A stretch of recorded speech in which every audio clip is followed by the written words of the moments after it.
আসসালামু আলাইকুম। আশা করি সকলে ভালো আছো। আজকে আমরা যে প্রশ্নটি নিয়ে আলোচনা করব সেটি হচ্ছে নিউটন রিং বর্ণনা করো। নিউটন রিং এর সাহায্যে একরঙা আলোর তরঙ্গদৈর্ঘ্য নির্ণয় করো। বলছে নিউটন রিং বর্ণনা করতে, এটা হচ্ছে একটা প্রশ্ন। এটা হচ্ছে নিউটন রিং এর সাহায্যে একরঙা আলোর তরঙ্গদৈর্ঘ্য নির্ণয় করো। তাহলে নিউটন রিং বর্ণনা আমরা প্রথমে এটা দেখবো। এর জন্য তোমরা এই চিত্রটা অঙ্কন করবে। দেখো এখানে নিউটন রিং বায়ুস্তরের উপরিতল এবং কাচতলের উপরিতল হতে প্রতিফলিত দুটি আলোক তরঙ্গের উপরিপাতনের ফলে বলয় বা রিং এর ন্যায় কি ব্যতিচার সৃষ্টি হয়, একে বলে নিউটন রিং। নিউটন রিং কাকে বলে বললে তোমরা এটা লিখবে। এখন আমরা চিত্রটা বোঝার চেষ্টা করি। এখানে এই এস হতে এক বর্ণের আলোক রশ্মি, এটা হচ্ছে উৎস। এই এস হতে এক বর্ণের আলোক রশ্মি কি এই হচ্ছে একটা উত্তল লেন্স এল। এই উত্তল লেন্সের সাহায্যে কি সমান্তরাল রশ্মি গুচ্ছে পরিণত হয়ে এই জিটা হচ্ছে একটা কি কাচতল। এই জি কাচপাতে কি ফেলা হয়, এখান থেকে আলোক রশ্মিটা এক বর্ণের আলোক রশ্মিকে এই জি কাচপাতে কি ফেলা হয়। এই কাচপাতটি এই আলোক রশ্মির সাথে এখানে 45 ডিগ্রি কোণে সে থাকে, মানে এই কাচপাতটি এখানে 45 ডিগ্রি কোণে থাকে। এটা এই অনুযায়ী এটা কি লম্ব হলে এখান থেকে এটা একটু বাঁকা না, এখানে 45 ডিগ্রি কোণে কি সে থাকে। এই পাতে আলোক রশ্মিগুলো প্রতিফলিত হয়ে সে কি L1 লেন্স, এই যে এটা হচ্ছে L1 লেন্স। তার মানে এই পাতের মধ্যে আলোক রশ্মিগুলো প্রতিফলিত হয়ে এই L1 লেন্সের মধ্যে গিয়ে কি এগুলা পড়ে। তাহলে এই লেন্সটা কি উত্তল, এটা হচ্ছে উত্তল লেন্স। আর কি এটা মসৃণ, উত্তল এবং কি মসৃণ। তাহলে এইটার উপর কি হচ্ছে কাচপাত কত পি। তার মানে এই উত্তল লেন্সটাকে এই কাচপাত পি এর উপর কি আবার বসানো হয়েছে। কি বললাম, এই হচ্ছে এক বর্ণের আলোক রশ্মি, এই এল উত্তল লেন্স।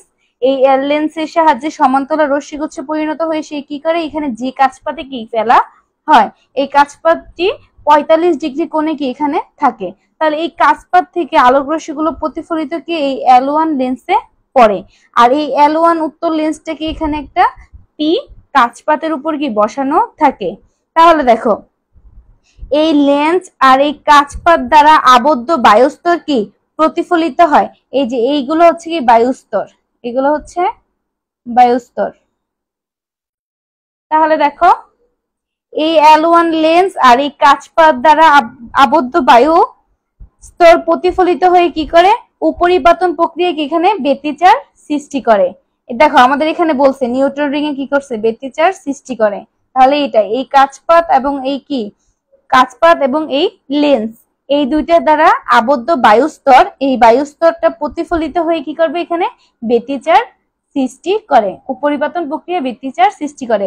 তখন কি একটা নিউটন রিং গঠন করে, এইভাবে একটা নিউটন রিং গঠন করে।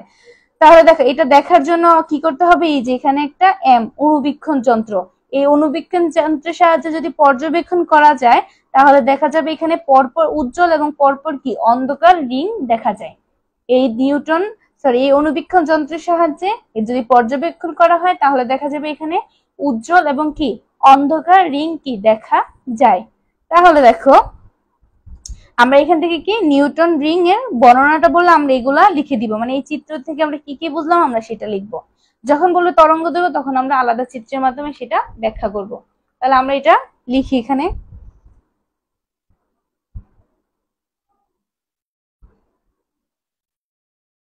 কি বললাম, এই হচ্ছে এস, এস হতে এক বর্ণের আলোক রশ্মি। তাহলে আলোক উৎস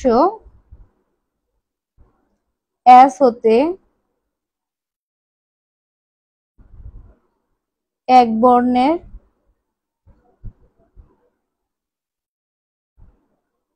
আলোক রশ্মির উৎসকে এল উত্তল লেন্স, এই যে এটা হচ্ছে উত্তল লেন্স, এল উত্তল লেন্সের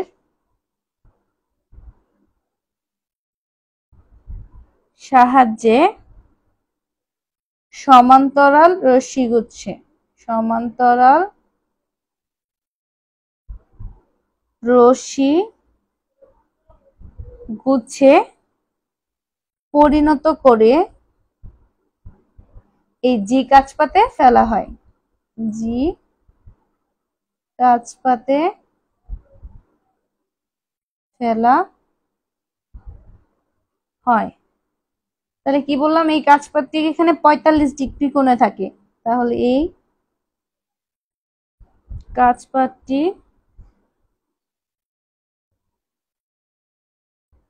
আপাতিত রশ্মির সাথে 45 ডিগ্রি কোণে থাকে।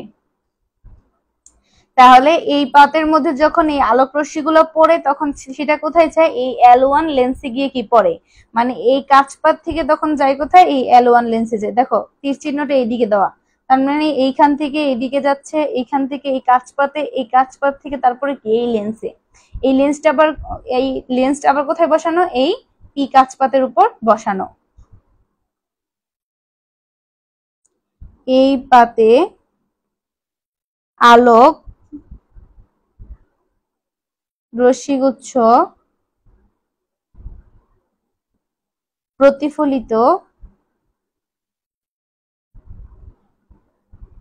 হয়ে L1 লেন্সে পড়ে।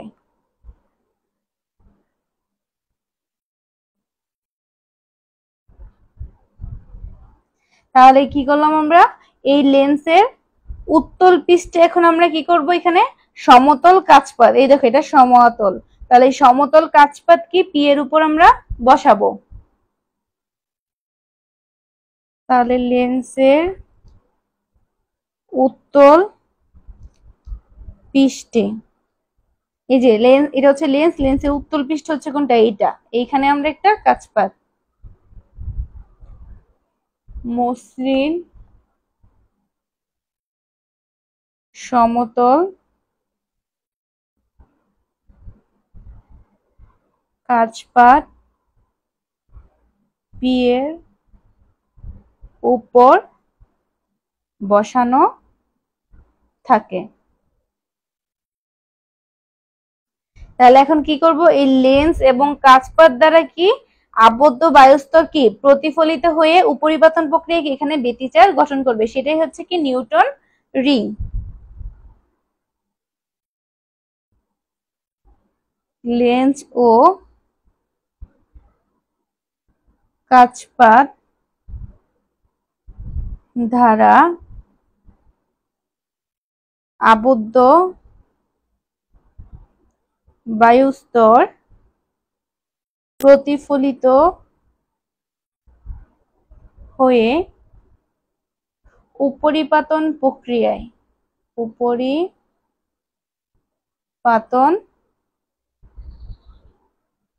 প্রক্রিয়ায় ব্যতিচার সৃষ্টি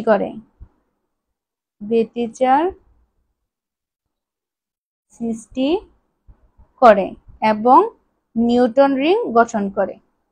নিউটন রিং গঠন করে। তাহলে আমাদের এইটুকু কাজ শেষ। এখন কি এখানে আমরা একটা কি দিলাম, এম অনুবীক্ষণ যন্ত্র। তাহলে এই অনুবীক্ষণ যন্ত্রের সাহায্যে পর্যবেক্ষণ করলে আমরা পরপর উজ্জ্বল এবং কি পরপর অন্ধকার রিং দেখতে পাবো।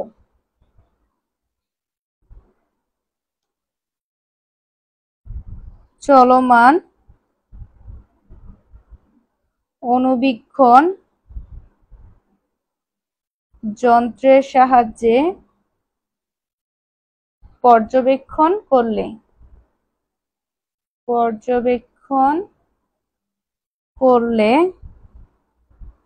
পরপর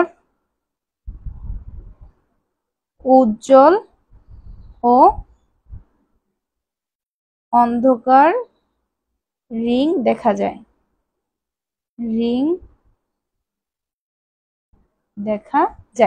এটা হচ্ছে নিউটন রিং এর বর্ণনা। আশা করি এইটুকু সকলেই বুঝতে পেরেছো। তাহলে এখন আমরা কি দেখবো, নিউটন রিং এর সাহায্যে আলোর তরঙ্গ দৈর্ঘ্য কিভাবে নির্ণয় করা যায়।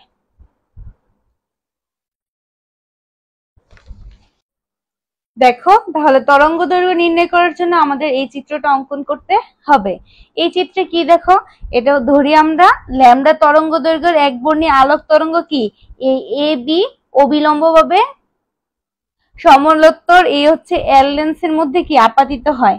আর এটা হচ্ছে পি, এটা হচ্ছে একটা কাচপাত, এটা হচ্ছে পি কর্তৃক কাচপাত, এখানে কি আবদ্ধ বায়ুস্তরে কি আপাতিত হবে। অর্থাৎ এই এ বি যে আলোক তরঙ্গ সেটা এই এল লেন্সে এবং কি এই পি কাচপাতের বায়ুস্তরে কি আপাতিত হয়ে কিছু অংশ এই বিসি পথে কি চলে যাবে। অর্থাৎ কিছু অংশ প্রতিফলিত হয়ে এই বিসি বরাবর, সরি কিছু অংশ বিসি বরাবর প্রতিফলিত হবে এবং বাকি অংশ কি এই বায়ুস্তরে চলে আসবে। অর্থাৎ বায়ুস্তরের এই বিডি স্তরে কি সে চলে আসবে এবং পি কাচপাত কর্তৃক কি সে প্রতিফলিত হবে। প্রতিফলিত হয়ে তখন সে ডি ই এফ পথে কি নির্গত হবে। কি বললাম, ল্যামডা তরঙ্গ দৈর্ঘ্যের আলোক রশ্মি এই এ বি অবিলম্ব ভাবে এই এল লেন্সের উপর আপাতিত হয়। এই এল লেন্স আর এখানে টি হচ্ছে কি একটা কাচপাত, অর্থাৎ এল লেন্সের উপর এবং কাচপাত পি কর্তৃক আবদ্ধ বায়ুস্তরে কি সে আপাতিত হবে।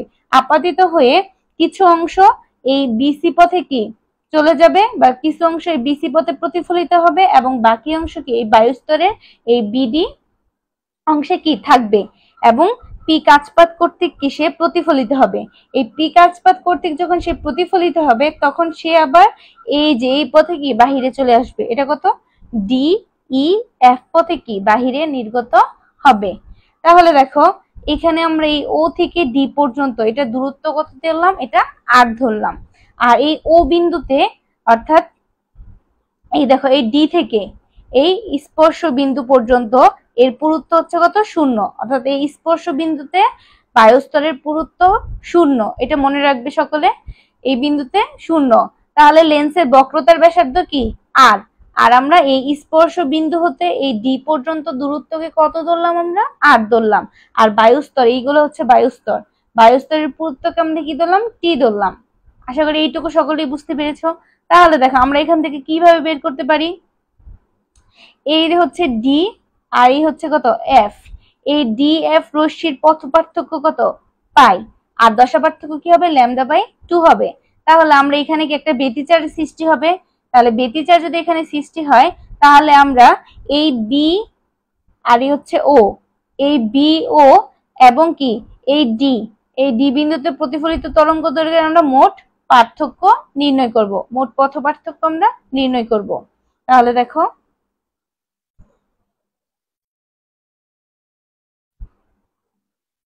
ধরি ল্যামডা তরঙ্গ দৈর্ঘ্যের একবর্ণী আলোক তরঙ্গ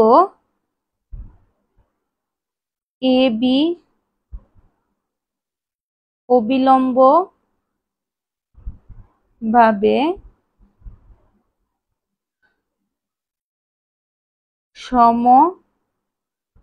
সমতলোত্তর এল লেন্সের, মানে সমতল তার সাথে কি উত্তল, এল লেন্সের উপর এবং কাচপাত পি কর্তৃক আবদ্ধ বায়ুস্তরে আপাতিত হয়ে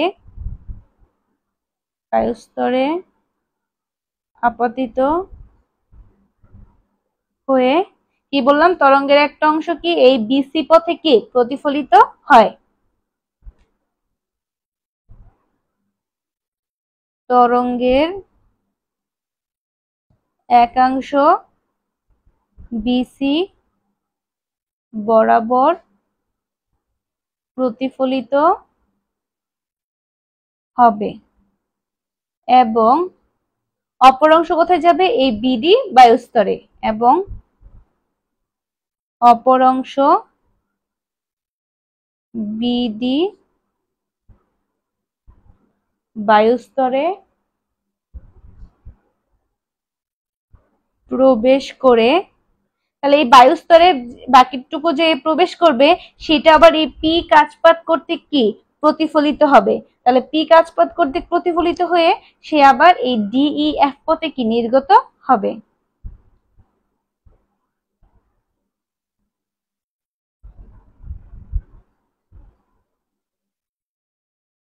পি কাজপাট কর্তৃক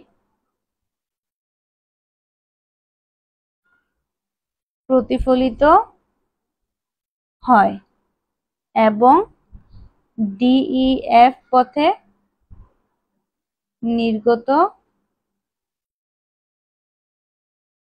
হয়। তাহলে এই ডিএফ রশ্মির পথ পার্থক্য কত? পাই, আর দশা পার্থক্য λ/2। ডিএফ রশ্মির পথ পার্থক্য পাই এবং দশা পার্থক্য λ/2। ধরি স্পর্শ বিন্দু হতে এই ডি বিন্দু দূরত্ব কত? আর। স্পর্শ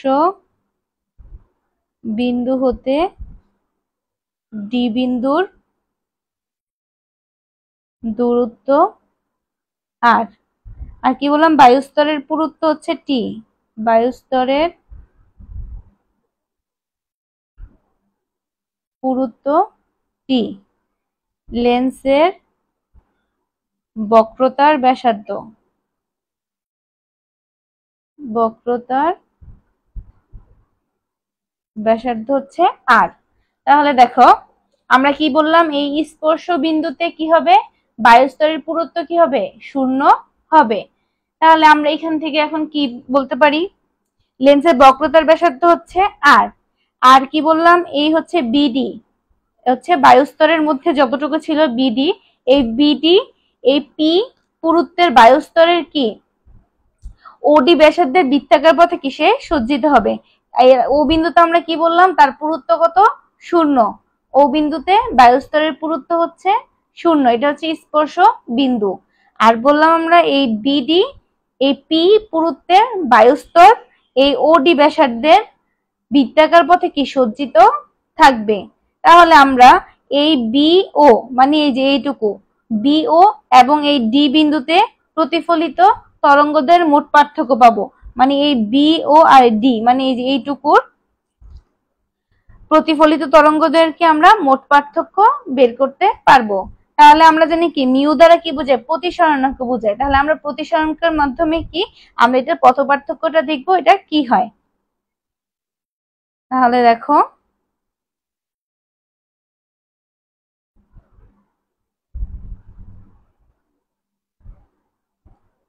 স্পর্শ বিন্দুতে বায়ুস্তরের পুরুত্ব 0।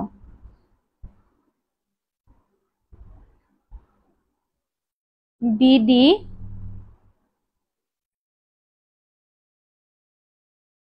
পি পুরুত্বের বায়ুস্তর ওডি ব্যাসার্ধের বৃত্তাকার পথে সজ্জিত থাকে।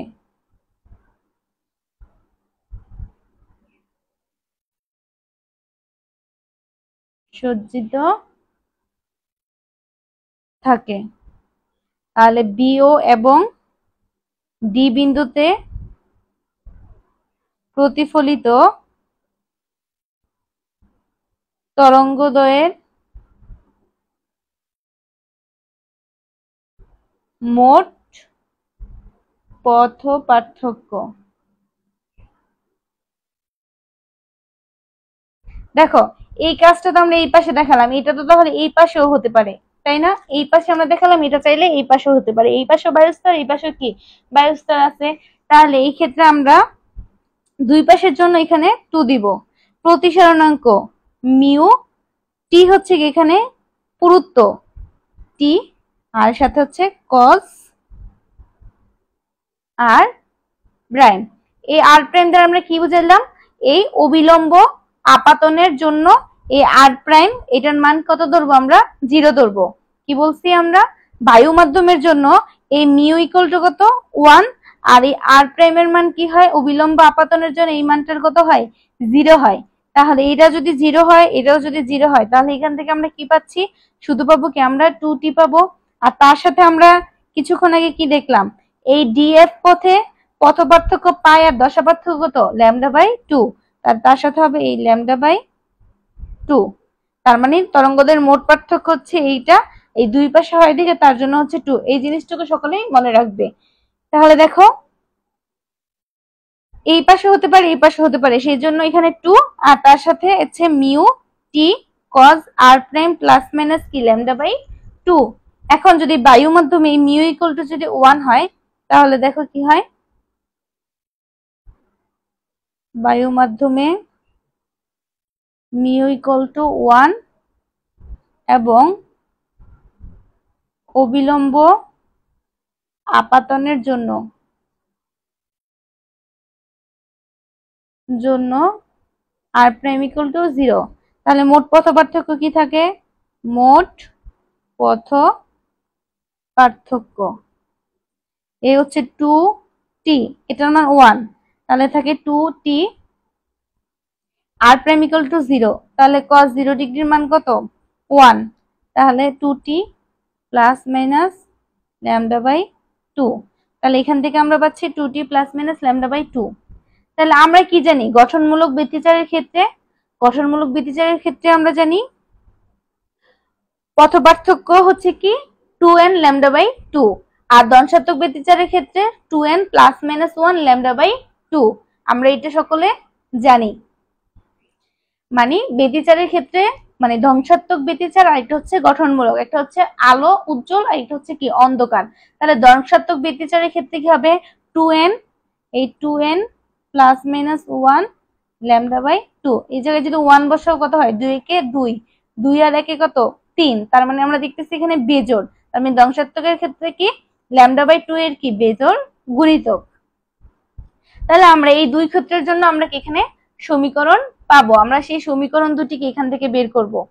করার পর আমরা সেখান থেকে ধনাত্মকের জন্য, অর্থাৎ কি কালো রিং বলতে পারবো আমরা অন্ধকার, আর হচ্ছে উজ্জ্বল, বা সেটাকে আমরা বলতে পারবো কি আরেকটা উজ্জ্বল রিং অথবা গঠনমূলক ব্যতিচার। সেটার ক্ষেত্রে আমরা দেখব যে আমাদের ব্যাসের রাশিমালা কি আসে। তোমাদের অনেক সময় বলে দিতে পারে যে ব্যাসের রাশিমালা নির্ণয় করো নিউটন রিং এর সাহায্যে, আবার অনেক সময় বলে দিতে পারে যে তরঙ্গ দৈর্ঘ্যের রাশিমালা। সেক্ষেত্রে আমরা এখন তরঙ্গ দৈর্ঘ্যের রাশিমালাটা দেখব। তাহলে দেখো, আমরা এখান থেকে পেলাম 2t প্লাস মাইনাস λ/2। তাহলে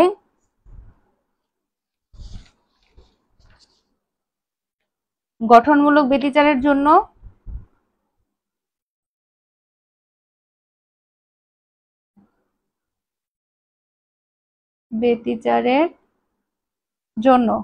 কি পেলাম আমরা, 2t plus minus λ/2 equal to, আমরা কি জানি 2n λ/2, আমরা এই মানটা জানি।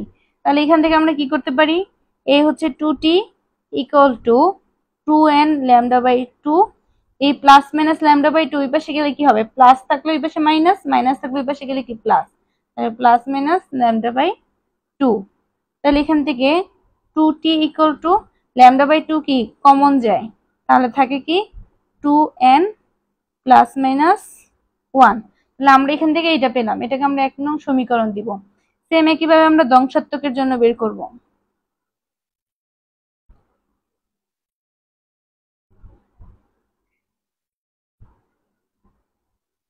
ধ্বংসাত্মক ব্যতিচারের জন্য তাহলে কি হবে, 2t প্লাস মাইনাস λ/2। আমরা যেটা পেলাম মোট পার্থক্য ইকুয়াল টু এ হচ্ছে 2n প্লাস মাইনাস 1 λ/2।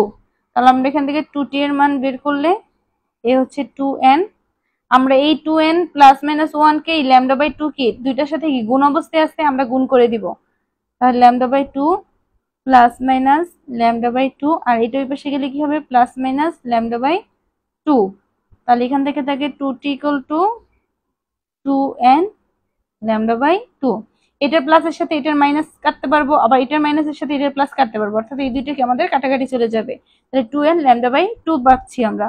তাহলে এখান থেকে আমরা 2t ইকুয়াল টু এই 2 আর এই 2 কাটা কি থাকে n λ, তাহলে এখান থেকে আমরা গঠনমূলক ব্যতিচার এবং কি ধনাত্মক ব্যতিচারের জন্য আমরা মান পেলাম 2t = 2n ± λ/2 আর 2t = n λ। তাহলে একটা জিনিস লক্ষ্য করো, দেখো আমরা এখানে কাজ করলাম কাকে নিয়ে, 2n ± 1 দিয়ে শুরু করলাম, পেলাম কোনটা আমরা, এই যে 2n λ/2, এই যে এটা পেলাম। সেম এখানে এটা দিয়ে কাজ করলাম, পেলাম কোনটা, এই যে এটা। তার মানে একটা আরেকটার কি বিপরীত পাচ্ছি আমরা, গঠনমূলক আর ব্যতিচার কি একটা আরেকটার কি বিপরীত। এখন দেখো তো আমরা যে এখানে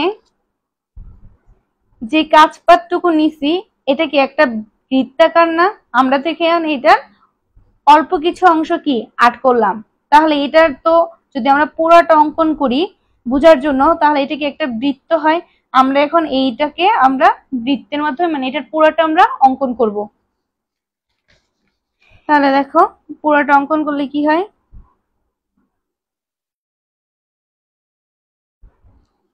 এখানে কি ছিল, কাজপাত ছিল, এই যে পি, এখানে কি ছিল ও স্পর্শ বিন্দু, এই বরাবর কি ছিল ডি ছিল,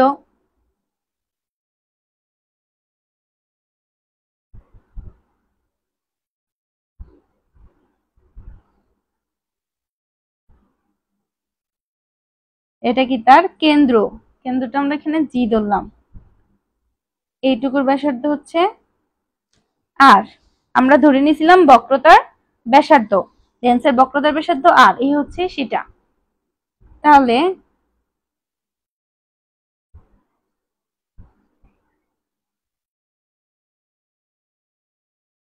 হচ্ছে এ, দেখো তো আমরা কি করলাম, এই চিত্রের মধ্যে এই এইচ জি ও এই গোলীয় পৃষ্ঠের উলম্ব ব্যাস যদি আমরা বের করি তাহলে সেটা কি হয়, এই এ বি স্কয়ার সমান কি হবে, এই ও এ প্লাস কি হবে এ এইচ, মানে এটার আমরা ব্যাসটা বের করব। তাহলে ব্যাস কিভাবে বের করব, এই এ বি স্কয়ার সমান ও এ ইন্টু কি হবে এ এইচ হবে। তাহলে আমরা ও এর মান তো জানি না, কিন্তু আমরা এ এইচ এর মানটা কিভাবে বের করব, এ এইচ এর মান এইখান থেকে এইটুকুর মান যদি আর হয় তাহলে এইখান থেকে এইটুকুর মান কত হবে আর হবে। তাহলে আমরা 2r থেকে যদি আমরা এই ও এটা বিয়োগ করি, কি বললাম আমরা 2r, দেখো এটা হচ্ছে তার কেন্দ্র, সরি এটা হচ্ছে তার কেন্দ্র, তাহলে এইখান থেকে এইটুকুর যদি আর হয় এইখান থেকে এইটুকু কত আর না, তাহলে এটা পুরোটা কি হয় 2r হয়। তাহলে 2r থেকে যদি আমরা এখানে ও এইটুকু বিয়োগ করি তাহলে কি আমরা এখানে এইটুকু মান পাচ্ছি, এইটুকু কি হবে তাহলে আমাদের এ এইচ হবে, তাহলে আমরা এই এইচ এর মানটা পাবো। তাহলে আমরা তার ব্যাস কিভাবে বের করতে পারবো, এ বি স্কয়ার সমান ও এ ইন্টু কত এ এইচ। তাহলে দেখো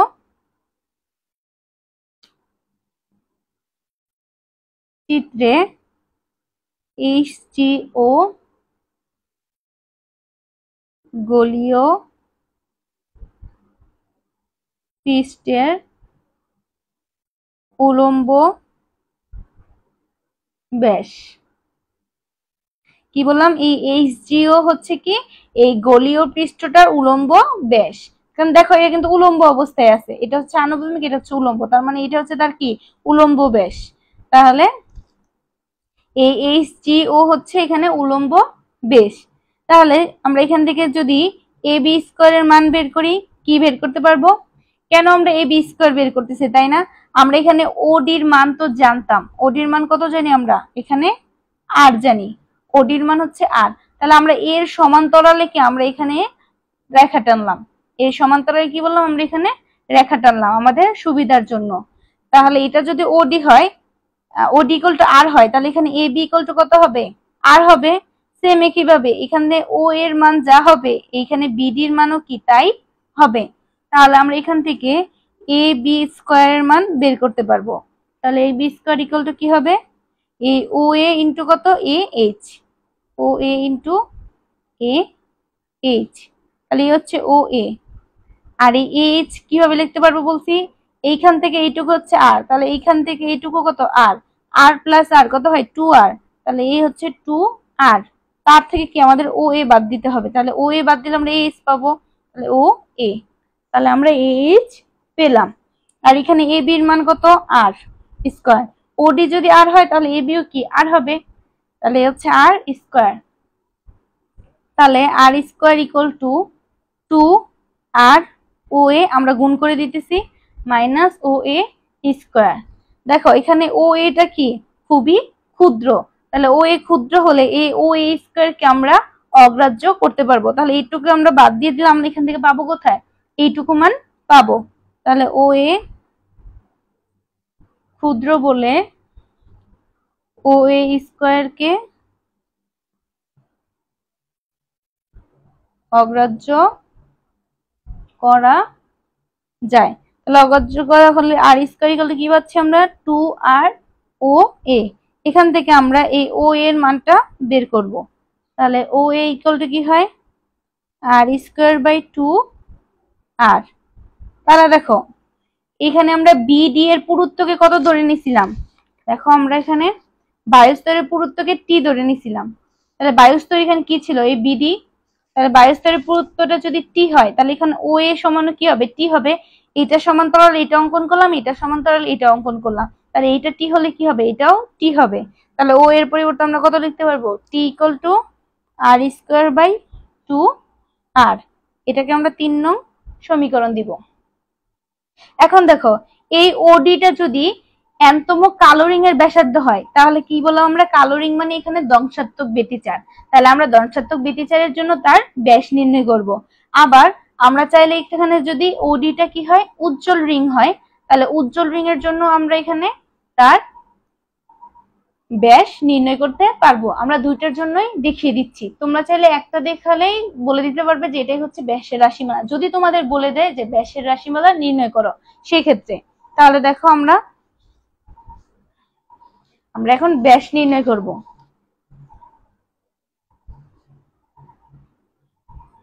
তাহলে ওডি যদি এনতম কালো রিং এর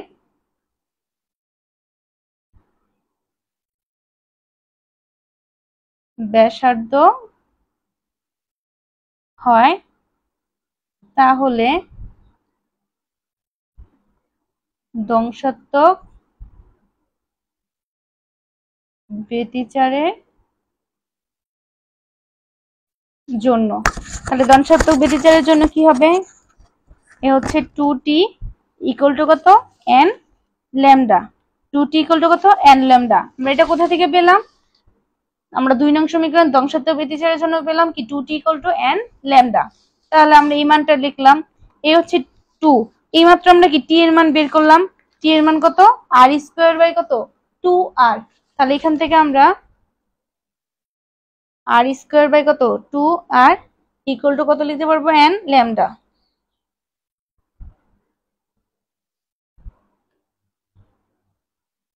তাহলে দেখো আমরা এখানে কি কথাটা বলে দিলাম এনতম কালো রিং এর জন্য, তাহলে আমরা ব্যাসার্ধ এখানে কি দিব, এখানে সাইডে এখানে n দিয়ে দিব আর n। তাহলে আমরা আর n স্কয়ার মান, কারণ আমরা ব্যাসার্ধ নির্ণয় করতেছি, তাহলে আর n স্কয়ার ইকুয়াল টু কি হবে এই 2 আর এই 2 কাটা, তাহলে এখানে কি থাকে r থাকে, আর এই পাশে গিয়ে কি হবে গুণ হবে, তাহলে n ল্যামডা r। এটা আমরা কি পেলাম ধ্বংসাত্মক ব্যতিচারের জন্য তার ব্যাসার্ধ পেলাম এনতম কালো রিং এর জন্য। এখন দেখো তার যদি আমরা ব্যাস বের করি তাহলে ব্যাস কি হবে, আমরা জানি ব্যাসার্ধ হচ্ছে ব্যাসের কি অর্ধেক, ব্যাসার্ধ হচ্ছে ব্যাসের অর্ধেক। তাহলে এখন যদি আমরা কালো রিং এর ব্যাস ডি হয় তবে কি বের করতে পারবো, এই আর এন কে আমরা কিভাবে লিখতে পারবো dn বাই 2 স্কয়ার লিখতে পারবো, কারণ আমরা জানি ব্যাসের অর্ধেক হচ্ছে কি ব্যাসার্ধ equal to n lambda r। এখান থেকে আমরা dn স্কয়ার যদি মান বের করি, এই 2 দুগুণে কত 4, 4 হচ্ছে এখানে ভাগ আকারে, এই 4 এই পাশে গেলে কি হবে গুণ হবে, তাহলে 4n ল্যামডা r। তাহলে এইটা হচ্ছে কি তোমাদের যদি ব্যাসে যদি বলে ব্যাসের রাশিমালা নির্ণয় করতে, তাহলে তোমরা এই কালো রিং এর জন্য দেখালে না, এতটুকু করলেই কি তোমাদের হয়ে যাবে। আমি তোমাদের সুবিধার্থে তোমাদের আমি পুরোটা করিয়ে দিচ্ছি। এটা হচ্ছে আমরা ধ্বংসাত্মকের জন্য দেখলাম। এখন যদি আমরা গঠনমূলকের জন্য দেখি তাহলে কি হয়, যদি আমরা গঠনমূলকের জন্য দেখি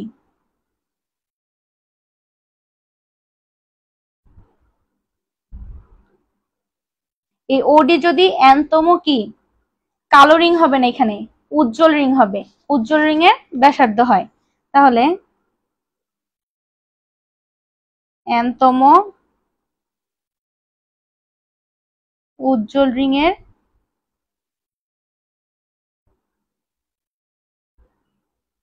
ব্যাসার্ধ আর এন প্রাইম। এটার জন্য আমরা আর এন ধরলাম, এটার জন্য আর এন প্রাইম ধরলাম।